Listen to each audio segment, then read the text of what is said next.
Damos comienzo a un nuevo comentario bíblico expositivo. Servidores de Dios. Quien te habla es Manuel Cornejo. En esta ocasión estaré compartiendo sobre el libro de Job, capítulo 12 y versículo 1, donde dice: Respondió entonces Job diciendo: muy molesto de que sus amigos tuvieran una opinión tan firme de que él era un hombre malvado y que le presionaran tanto con su máxima, que la aflicción era una contradicción de culpa. Por tanto, no puede abstenerse de responder. Nótese que ellos, con su gran nitidez, lo están acusando de engreimiento. Sus máximas la trata como mezquindad y pobres, lo contrario de lo cual era evidente para todas las personas que observaban. Los hombres buenos estaban frecuentemente en apuros, mientras que por otro lado, los ladrones y saqueadores públicos, ellos disfrutaban de sus riquezas más ávidas en perfecta seguridad, como señala Job, capítulo 12 y los versículos 2 al 6. Esto era tan notorio que era imposible que pudiera haber escapado a su observación, como señala Job 12, versículo 7. Y esta fue ciertamente la obra de Jehová, quien era todo sabio y todopoderoso, y nadie podía pedirle cuentas. Era tan consciente de todo esto como podía serlo, por lo que estaba más deseoso de discutir el punto con Dios, como señala más adelante Job capítulo 13 y los versículos 1 al 10. Y en cuanto a ellos, si pretenden ser jueces, deben de tener mucho cuidado de ser rectos, ya que Dios de ninguna manera excusaría la corrupción del juicio, aunque debiera ser en su propio beneficio, y su ojo, que todo lo ve, penetraría en sus motivos, aunque muy ocultos de la vista humana, y a sus ojos todas sus máximas de sabiduría en la que parecería valorarse tanto serían consideradas como escoria y estiércol, que no estaba en lo más mínimo preocupado por llevar su causa a un problema, porque estaba satisfecho de que el Todopoderoso, lejos de oprimirlo a fuerza de poder, más bien le daría fuerza para pasar por su defensa, y estaba persuadido también de que el resultado le sería favorable, como señala Job capítulo 2 y los versículos 11 al 19.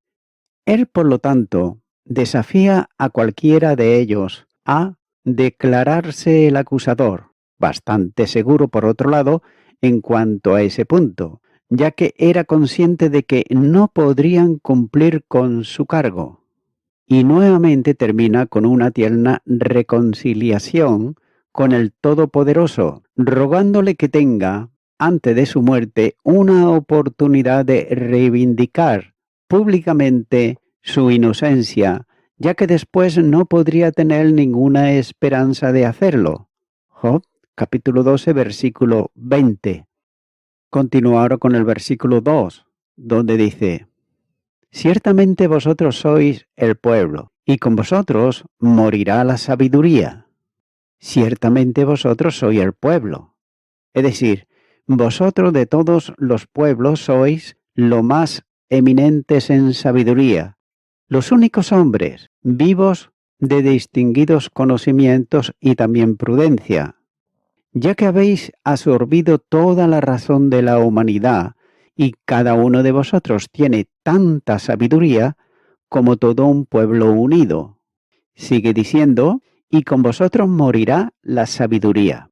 Es decir, toda la sabiduría que hay en el mundo vive en ti y se perderá por completo cuando mueras, ya que cuando mueren los hombres sabios y buenos, es un consuelo pensar que la sabiduría y la bondad no mueren con ellos, ya que es una locura pensar que habrá una pérdida grande e irreparable de nosotros cuando nos hayamos ido, ya que Dios tiene el resto del Espíritu y puede sustentar a otros más aptos para hacer su obra.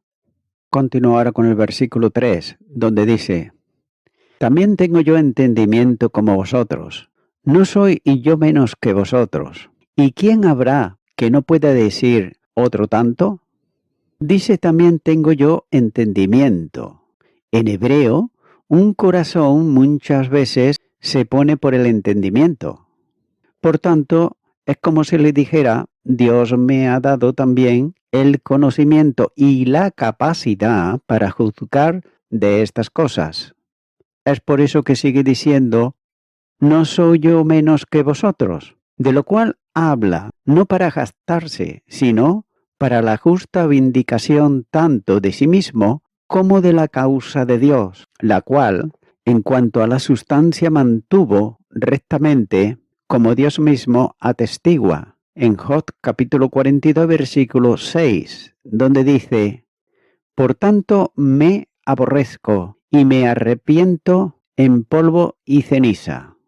Sigue diciendo, ¿y quién habrá que no pueda decir otro tanto? Note que la verdad es que ni usted ni yo tenemos ningún motivo para envanecernos con nuestros conocimientos en estas cosas, porque las naciones más bárbaras saben que Dios es infinito en sabiduría, poder y justicia, pero no en la cuestión entre tú y yo. Continuar con el versículo 4, donde dice, Yo soy uno de quien su amigo se mofa, que invoca a Dios y él le responde. Con todo, el justo y perfecto es encarnecido. Comienza diciendo, yo soy uno de quien su amigo se mofa. Literalmente está diciendo que él es una broma para su amigo. Así se queja, por ejemplo, también Jeremías, que fue escarnio de todo el pueblo. Lamentaciones capítulo 3, versículo 14. Sigue diciendo que invoca a Dios y él le responde. Esto es aplicado por Hachid y los comentaristas en general al vecino o amigo de Job, insinuando, por otro lado, que tal persona dirigiéndose a Dios recibió una respuesta favorable, cuando el propio Job, sin embargo, no tuvo una recompensa satisfactoria pagada por sus fuertes gritos y quejas inoportunas. Pero las palabras son susceptibles de una construcción muy diferente si las referimos a Job y no a sus amigos. ¿Y cómo? Si contuvieran las palabras burlonas lanzadas en contra de él. Note, él invoca, dicen a Dios, pero le responde, ya que es ruidoso e inoportuno el protestar por su inocencia, en aclararse y reivindicarse, en apelar el tribunal del cielo. Ahora bien, ¿pero con qué propósito? ¿Son sus oportunidades y clamores recibidos, sus solemnes protestas escuchadas o admitidas? Ya que su fe y confianza Él quiere que crezcamos. Están enteramente en Dios, pero está aliviado de sus problemas. Pero, ¿está librado de sus miserias? Así se burlaron los judíos de nuestro Señor Jesús. Él confiaba en Dios, dijeron ellos, que lo entregue ahora si lo quiere. Este hombre llama a Elías. Veamos si Elías viene y lo salva. Sigue diciendo, con todo el justo y perfecto es escarnecido. Las palabras tienen una belleza peculiar, siendo pronunciadas con mucha preocupación religiosa y modestia, porque Job no dice, yo, un hombre justo y recto, he sido hecho el hazme reír, pero se entrega en términos generales el hombre justo y recto. Sin embargo, lo que quiere decir es que, a pesar de todas sus duras censuras y también reproches, todavía debe creerse por la gracia de Dios un hombre justo y recto. Y debo decir que como tal fui ridiculizado por ellos. Continuar con el versículo 5, donde dice, aquel cuyos pies van a rebalar es como una lámpara despreciada de aquel que está a sus anchas. Comienza diciendo, aquel cuyos pies van a rebalar. El justo último mencionado, que está a punto de caer o ya ha caído en problemas, dice que es como una lámpara despreciada, es decir, como una lámpara o antorcha que mientras alumbra claramente en una noche oscura es muy útil y también cómoda, pero, sin embargo, cuando está casi extinguido o cuando se acerca la luz de la mañana, es descuidado y despreciado, como lo que es innecesario, molesto y ofensivo. Así, el mismo hombre que, mientras sus pies estaban firmes en una condición próspera, fue manifestado y honrado por todos, y resplandeció como una lámpara. Pero note que cuando parece estar a punto de resbalar con los pies y caer en adversidades y problemas, es considerado como una lámpara que se apaga o como el humo de una vela que arrojamos al suelo y además pisamos. Sigue diciendo, despreciada de aquel que está a sus anchas, es decir, en la opinión de un hombre que vive en gran comodidad y felicidad exterior, que generalmente hace olvidar y despreciar a los que están en aflicción. El comentarista G.H. interpreta el verso así cuando dice que en la calamidad el desprecio está listo en el pensamiento de los insolentes, para aquellos cuyos pies se tambalean. Otros comentan que las palabras traspuestas en la versión inglesa, si se toman en el orden en que aparecen en el hebreo, su significado se vuelve más manifiesto. Es así, ya que una lámpara despreciada a juicio del indolente está preparada para los rebalones del pie. Esto es, el que es lámpara o lumbrera para iluminar es instruir a los demás, aunque despreciado por los indolentes. Como si ellos no necesitaran instrucción, están preparados para los diversos accidentes de la vida, las pruebas o los problemas, que son tan naturales y también comunes al hombre como es natural que a veces tropiece o resbale con el pie. Aquí también las palabras de Job son generales, sin una aplicación particular a sí mismo, aunque sin duda las pronunció con referencia a sus propias circunstancias angustiosas. Continuar con el versículo 6, donde dice, prosperan las tiendas de los ladrones y los que provocan a Dios viven seguros, en cuyas manos Él ha puesto cuanto tienen. Comienza diciendo que prosperan las tiendas de los ladrones. Todos los amigos de Job habían supuesto que los malvados no pueden prosperar por mucho tiempo en el mundo. Pero note que Job se opone y sostiene que Dios aquí actúa como soberano y reserva esa distinción exacta de premios y castigos para el otro mundo.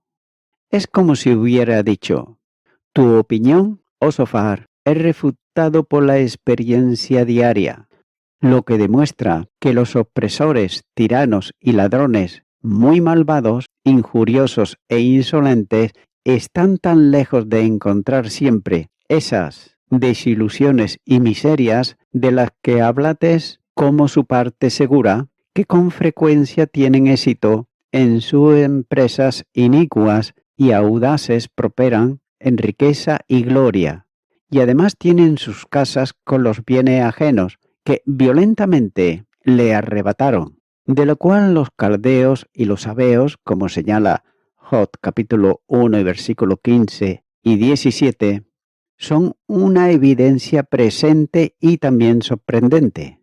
Sigue diciendo este versículo, y los que provocan a Dios viven seguros, es decir, ellos cuya práctica común es despreciar y provocar a Dios, están confiados y seguros, aparentemente viviendo sin peligro ni miedo. Sigue diciendo, en cuyas manos Él ha puesto cuanto tiene. Dios está tan lejos de aplastar a tales personas que parece favorecerlas con un éxito maravilloso. Por su providencia, pone en sus manos las oportunidades que ellos buscan de enriquecerse con las injusticias y las opresiones y las personas y bienes de otros hombres más justos que ellos acechan. Continuar con el versículo 7, donde dice: y en efecto, pregunta ahora a las bestias, y ellas te enseñarán, a las aves de los cielos, y ellas te lo mostrarán. Comienza diciendo: y en efecto, pregunta ahora a las bestias.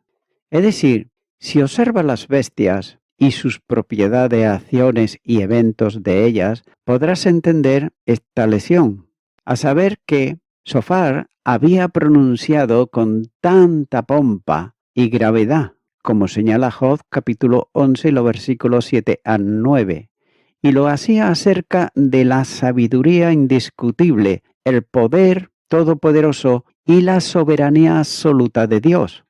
No necesitas, dice Job, ir al cielo o al infierno para saberlo, pero puedes aprenderlo incluso de las criaturas brutas, ya que las bestias de la tierra, las aves del cielo, los peces del mar, todos los animales e incluso las plantas, fruta y flores son para nosotros evidencias diarias y horarias de ser y las infinitas perfecciones de Dios, ya que la maravillosa invención y el admirable mecanismo manifiesto en su formación, la preparación también hecha para sus necesidades, la adaptación exacta, sus órganos, al modo particular de vida para el que están destinados, también la admirable regularidad observada en su propagación. Estas cosas tan claramente nos dice que son obra de Dios, como si todas tuvieran voces inteligibles y nos lo declararan.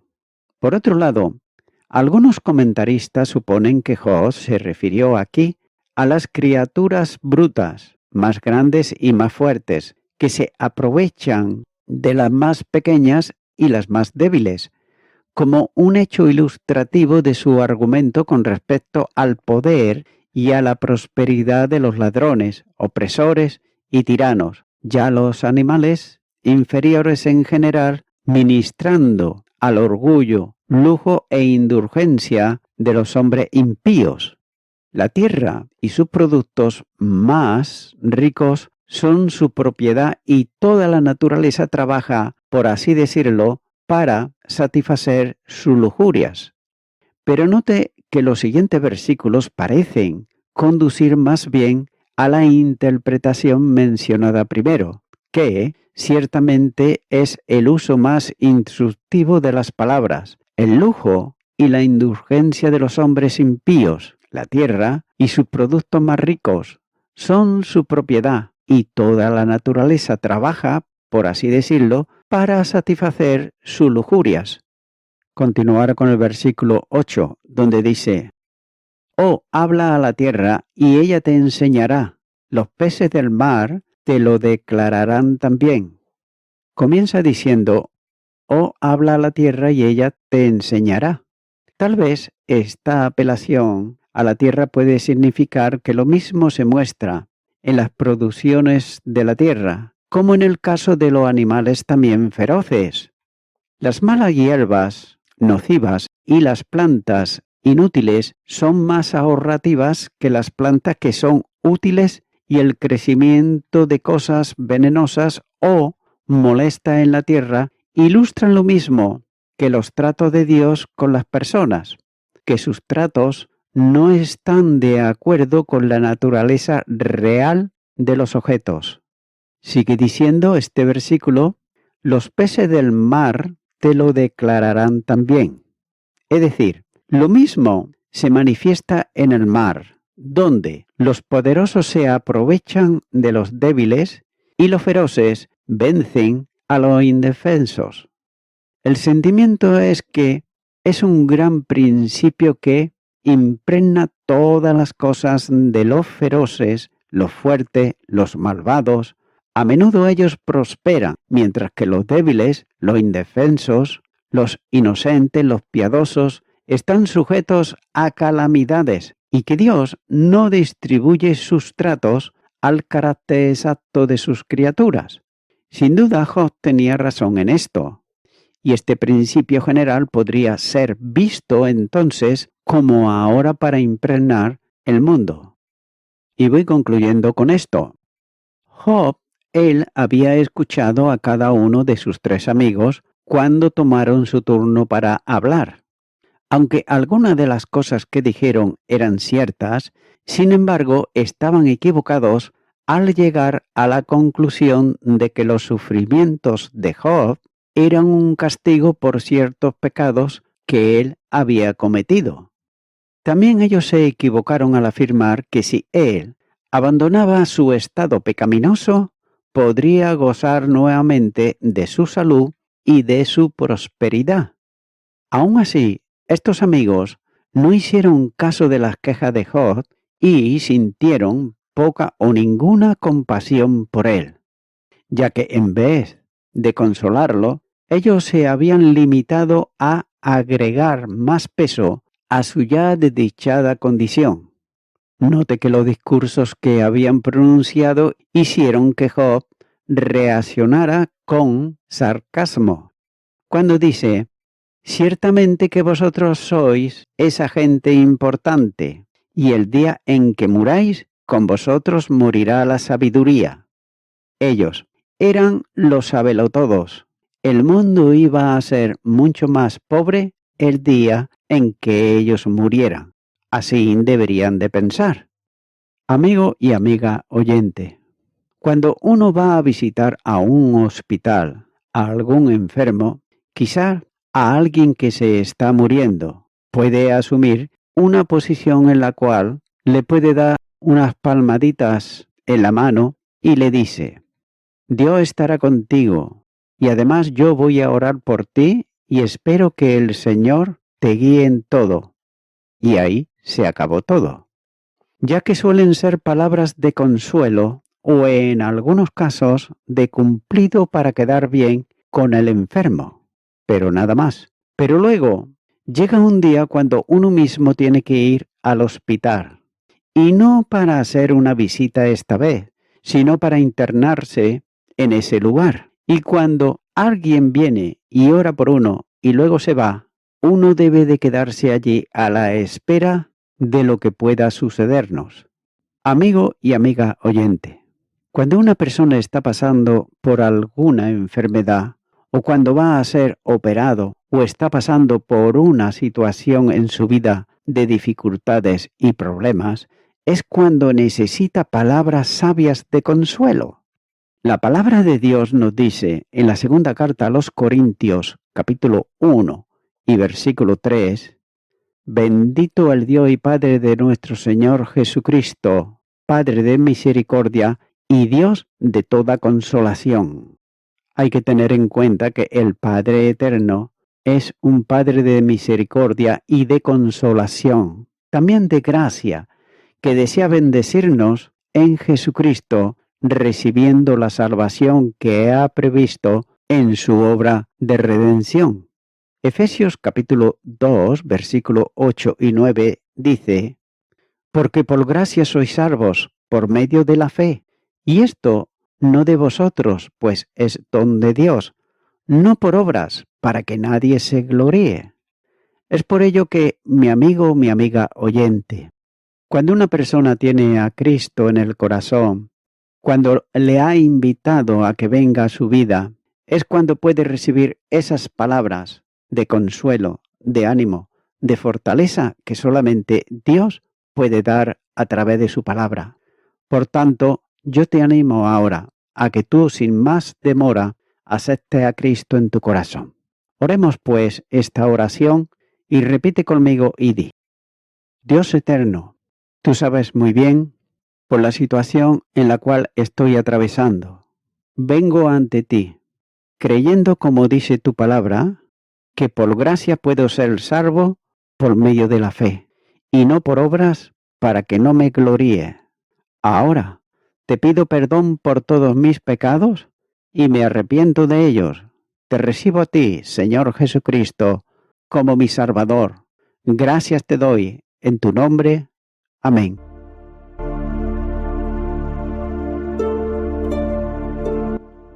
Amigo y amiga oyente, si tú has hecho esta oración de corazón, te recomiendo que comiences a orar a Dios, en primer lugar, en el nombre del Señor Jesucristo. Orar a Dios no es rezar, sino que es hablar con una persona. También te recomiendo que leas la palabra de Dios y lo hagas a diario. Comienza, por ejemplo, con el Nuevo Testamento. Y también, por último, te recomiendo que para que puedas crecer espiritualmente, te congregues en una iglesia cristiano-evangélica, donde se predique, se enseñe y se practique la sana doctrina y la palabra de Dios. Congrégate ahí y con el tiempo podrás crecer espiritualmente y también servir al Señor Jesucristo. Que Dios te bendiga. Y a toda la audiencia, nuevamente ya me estoy despidiendo de todos ustedes y será hasta el próximo programa. Que Dios os bendiga a todos.